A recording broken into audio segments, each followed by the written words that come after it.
Hello and welcome to another segment of our membership spotlight. Today we're meeting with Nessa Little, who is a new member of our board. Would you like to introduce yourself and let us know how far along you are in the program? Hello, I am Nessa. I graduated in September of 2020 and joined the board in April of 2021, I think. And what position are you in? I am the networking vice president. Have you found, can you give us a little definition of what that is and what you do? I would love to. The the networking VP on the board is so I work to try to get membership engagement up and help the like newsletter committee and things like that bring more opportunities for our Delta Kappa members to have learning opportunities and opportunities to get to know each other or get to know the faculty or get to know other professionals in the field. Excellent. So as our first spotlight with an alumni, I'm looking forward to what you have to share with us from someone on the other side. Yeah. What were your goals, maybe career goals, when you first started the program, and how have they changed since finishing the program, graduating, and working in the field? When I first came into the program, my goals, I had a goal to be a sex therapist and get my doctorate in sexology. That is still a goal, but it seems like a longer term goal than it was when I first joined the program. That's the word I'm looking for, program. Yeah, I can feel that. Yeah, I think before I started the program, I was like, yeah, I'm going to specialize as a sex therapist. And then once I'm in it a little, I checked out like ASECT and realized, oh, it's going to be a lot longer process than I really thought. Yeah, I think I keep up with ASECT pretty well. And like when I first joined the program, I had a mentor who's ASECT certified supervisor. And, she sort of set that track for me really easily. I don't think that's, now I want to get licensed as an MFT in Illinois and get like really established in what I'm doing and then expand it from there. Yes. I think it's, yeah. That's what I've come to learn. Like, okay, this can't do everything at once. Yes. Yeah. It's not a, okay, I'm graduated. I got my master's. Let's do my doctorate. And then I'm going to be a sex therapist. No. Breathe. Yeah. Yes. Just like, we talk about with our clients, just slow down a little. Yeah. Breathe. Hold on. Take a second. Right. Take a beat. Yeah. So that ties into my next question about like where you see yourself in 10 years. 10 years from now, hopefully I'm a sex therapist, but I'm also diving deeply into the realm of geek therapy. I am a certified therapeutic game master, so I get to do things like Dungeons and Dragons and role-playing games as like therapy. I do video games as therapy. It's really great. I love it because I'm a giant nerd. I'm sorry, my nose keeps itching. Like it seems like anytime I'm in front of a camera, that's like the nose is gonna itch.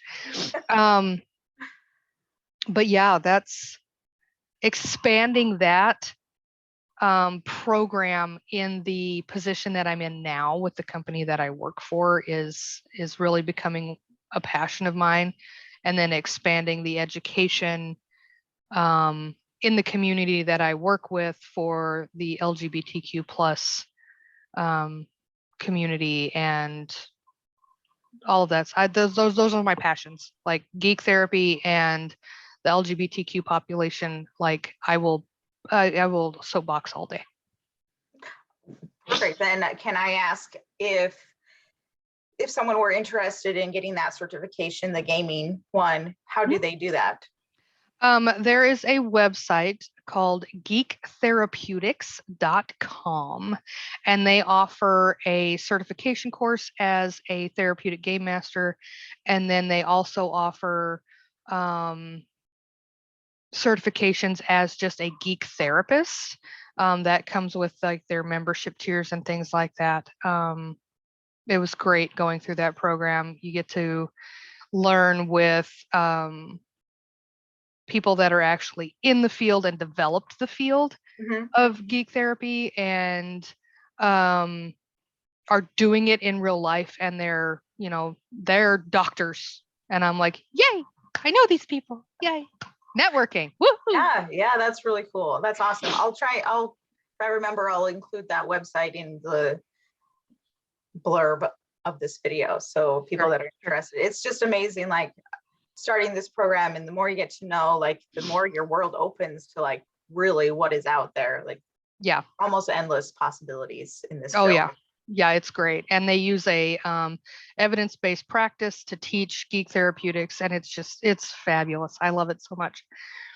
That is so awesome. Thank you for sharing that. Okay, moving on to something really important. What have you found to be truly successful for you and your self-care as a therapist? Okay, so this is the most important thing I think that my supervisor, like in my job, okay, my not my clinical supervisor, but my job supervisor told me, and she is a wonderful person. She's great. She's awesome. But when I leave work, my work cell phone stays in my office. My laptop stays in my office. She's a big advocate for, if you are not on the clock, then you are not on the clock. Like, I come home from work, I sit in my big fluffy comfy chair, I curl up with a blanket, I get to hang out with my partner and my children and my stepchildren, and just watch movies or YouTube or whatever, and we just chill out, and having to just when you have the opportunity to clock out, like just clock out. Yeah, I think that's really important. Something I'm still working on doing that, because I find with our current situation, my workspace, so my field work is done in my home, and when all those environments are combined into one place, like it's really hard to step out of those places. Yeah. So creating even just like mental ways of like work is done, clients, they're away. Yeah, I think that's important. And anytime I have to work from home, I have a room dedicated to that, so that when I'm done with that, I can close that door and really mentally close that door. Yeah. So that's important, especially in our new normal. I hate that our new normal is what it is, but in our new normal, close the door. Yeah. My way of doing that, because I am essentially sitting in the corner of my bedroom, so I have this screen that when I fold it up and put it away, like that's me closing the door. Yep. Stepping away from work, getting out of there. So whatever that looks like. Yeah, whatever we have to do. Thank you so much for talking about that. So what got you into MFT? What sparked your interest in that? This is a funny story. I have 2 master's degrees. Oh, wow. My first master's degree is in general psychology. And I took that course through a different online program. Mhm. Okay. And at the end of that course, when I first joined that program, they were like, when you get through with this, you'll be a practicing psychologist, you'll be able to get out in the field and this, that, and the other thing. And at the end of that course, I kept expecting them to say, okay, here's your practicum stuff, here's your internship stuff. And then they told me, oh, we don't do that here. You have to do that on your own, which is not how internships work. Like an internship has to be sponsored by a school. So yeah. No one's going to just let you walk on in and right. Sure, and be like, no, really, here's my school stuff. It doesn't work that way. So there was no way that I could become a licensed psychologist through that course. So I was like, I'm not giving up on this. Okay. And as a psychologist, you do a lot of research. So I did a lot of research and I found Capella.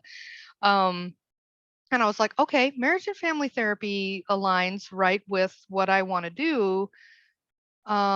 So let's do it. And I joined Capella and here I am. And it's taking you where you want to go ultimately. Yeah. I mean, I wanted it. It's funny because in practice, sometimes my brain falls back into the psychologist brain instead of the therapist brain. And I will do, like I run a therapeutic Dungeons and Dragons group at my job. And part of that is I'm doing research on how their GAD-7 scores change as we progress through the game. Yeah, very cool. So there's that research piece that my psychologist brain is like, I'm satisfied with this. So yeah. Very cool. And so then in your MFT brain, which therapeutic model speaks to you because of your unique background? I will blame this. I will give full credit for this to my supervisor at my job and Geek Therapeutics. The therapeutic model that they use is ACT, that's acceptance and commitment therapy. Okay, yeah. And I am absolutely in love with it. And it works so well. It works very well with motivational interviewing. Just clicks right in there. And I'm like, oh, look, a home. I love it here. So very cool. Yeah. Can you give a brief blurb on that model, acceptance? On ACT, I'm still like dipping my toe in the ACT pool. But I'm like trying to absorb everything that I can about that. That's my wonderful learner brain going, give me all of the things. But acceptance and commitment therapy is accepting that sometimes stress is going to happen. Sometimes life is going to, really stink. But being committed to and willing to change our behaviors and our thought patterns so that the times when life is not so great don't like stretch over long periods of time, where we can look at, okay, life really stinks right now. But I've been through this before. I've survived this before. I know what to do so that, whatever's happening to me right now doesn't impact me, for years, that kind of stuff. That sounds like kind of the perfect model to use on what I assume is a younger population that you work with. Yep. I work with kids and adolescents right now, but I have also used it in my adult groups. And it's kind of weird because it's one of those things where like you can watch the light come on in a client's brain. I live for those moments when they go, oh, but it works across all populations. I really like it. Right. I imagine someone younger having that skill early in Mhm. life can Oh yeah. really set them up for success, Oh yeah. Yep. progress later on. Yeah. Yeah, because I've worked with much older people and kind of just accepting that life comes with problems. That's Mhm. still a hard thing for them to think about. So Mhm. I can see that being very powerful for young populations.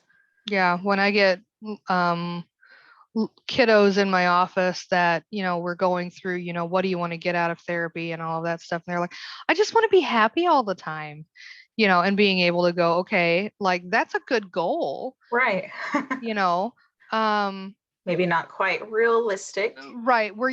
I use a lot of the yes and instead of the yeah, but, Oh, yeah, you know. good. Um, so yes, we can strive to be happy all the time and understand that sometimes life is not going to work out that way. So Yeah. Oof, that's powerful.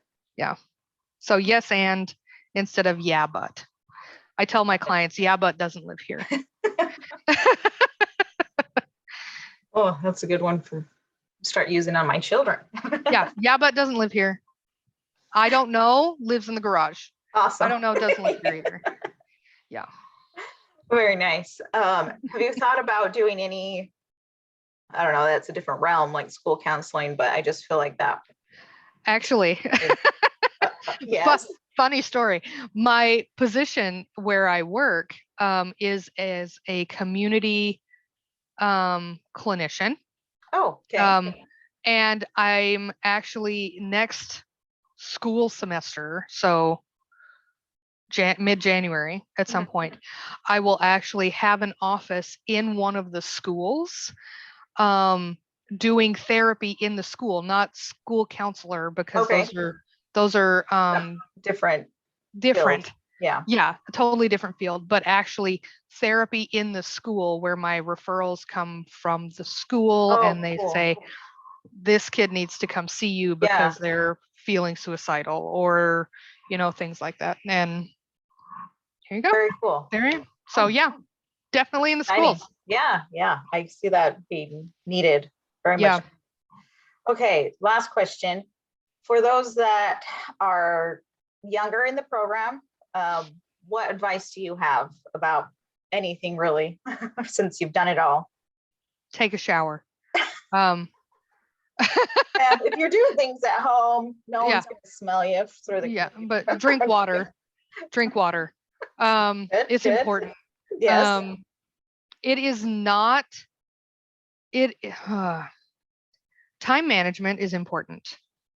Um, like set a schedule for yourself. That's one of the things that saved my entire life throughout my Capella journey. Um, set a schedule for yourself and keep to it. Like if it's week 9 and you've got that paper due on Sunday and you're like, oh God, I haven't even started this thing. Dude, next quarter, week 1, look at what that final paper is. Get ready for that. Start Yeah. working on that like right away. Because then when you get to week 9, it'll be like, oh, I'm done. Nice. Yeah. So I know you have not taken the exam yet. Do you have a schedule then for yourself on what you're looking like with studying and getting to that point? Mm-hmm. Yep. Right now, and this is from my clinical supervisor, because in Illinois, we don't take our exam right away when we graduate. Okay. We have to get all of our licensure hours first before Like we can take our post exam. grad? Post grad. Oh, wow. Yep. So far away Yeah. from Yeah. where See, you've been to I see the school. anxiety on you. Yeah, Yes. yeah. I'm in Uh-huh. Maryland and we can Yeah. take it as soon as we graduate. Yeah. I would much rather have done Yeah, that. but we can't see clients again until we've passed the test. Yeah. So in Illinois, we are granted an associate licensed Okay. marriage and family therapist. Um, and my clinical therapist, you have 5 years on that license, on that associate license, where you can see clients where you can before see taking the clients test. before taking the test. You're Okay. under a clinical supervisor. You're getting your licensure hours. You're learning in the field, all of that stuff. So since I have been graduated over a year now, okay, I still have 4 years left on that license. Okay. And my clinical supervisor, has a schedule for me, right nice. now. Yeah. For right now. Hours and studying. Yep. Hours and studying. And right now we're just looking at get the experience, get the hours. And then in a year, that's when we start working the studying in. Okay. So a year to a year and a half. That seems, having a plan makes it more manageable. Very definitely. Yep. I know when I first started at my current position, because I graduated last September, I did not start in my current job. It was the end of March that I started in my current position. So in between those two, I was not working in the field. I was not getting any hours. So when I started this position 8 months ago or whatever it is, I was very, I'm behind on hours. I need to get my hours and I need to study and this, that, and the other. She's like, look, you got 5 years. You're fine. You're going to get your hours in 5 years. It's not going to be that big of a deal. And you've got all this time to study. Just chill. And that's when we sat down and we made the schedule for this is what we're going to do. This is how we're going to progress this. So. What a great supervisor you have. Yeah, I am kind of fond. Yeah. Well, thank you so much, Nessa. Now I'm going to move on to something a little on a different note, our lightning round of questions, which I want you to answer as quick as possible with the first thing that comes to your mind. Starting out with favorite cartoon as a child. Oh my God, the Jetsons. Classic. Yeah. I recently, this is going off of our lightning schedule, but I recently read something that like this year, if we're looking at the timeline, George Jetson would be not born. Born next year, I think, or conceived. That's the word. Conceived this year. So I feel like we're a little behind on the technology for that timeline, but maybe things will happen quickly. Okay, favorite color. Purple. Most used emoji. Thumbs up. Star Wars or Star Trek? Star Wars. Don't even get me started. If you were an animal, what would it be? If I were an animal, any animal? Yeah. A dragon. A dragon. Oh, I was going to go with cat for some reason. I mean, I have a lot of cats, but dragons. All right. Paper or plastic? Reusable. Very good. Favorite city you've ever been to? Cincinnati. Favorite day of the week? Friday. If Voldemort offered you a hug, would you accept? I mean, my name is Olaf and I like warm hugs.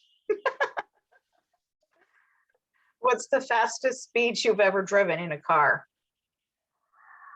Oh wow. Okay, so hang on. Let me timeline this. Okay, 120. Nice. Yeah. What does the acronym SCUBA stand for? SCUBA? Yeah, it's a word, but it's actually an acronym. Hang on. You can take a guess. I'd like that. Submersible compact underwater breathing apparatus. Ooh, very close. Oh, darn it. Self-contained underwater breathing apparatus. Ah, darn it. The first person to take a stab at it. Yeah. Do you return the shopping cart? Always. Always. Beatles or Rolling Stones? Oh, that's not a fair question. That's not a fair question. Yes. Yes. Both of those. Okay. Yes. We'll go with that. Okay. This one might be up your alley. You're playing Mario Go-Kart. Who is your character? Peach. Nice. Dogs or cats? Yes.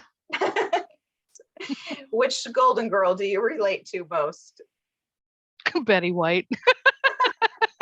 Love it. Okay, well, that ends our lightning round. Thank you so much for participating, and you offered, I think, very valuable information for anybody that chooses to watch this video. Cool. So thank you, and we'll talk to you later. All right. Thanks so much. No problem. Yep. Bye. Bye.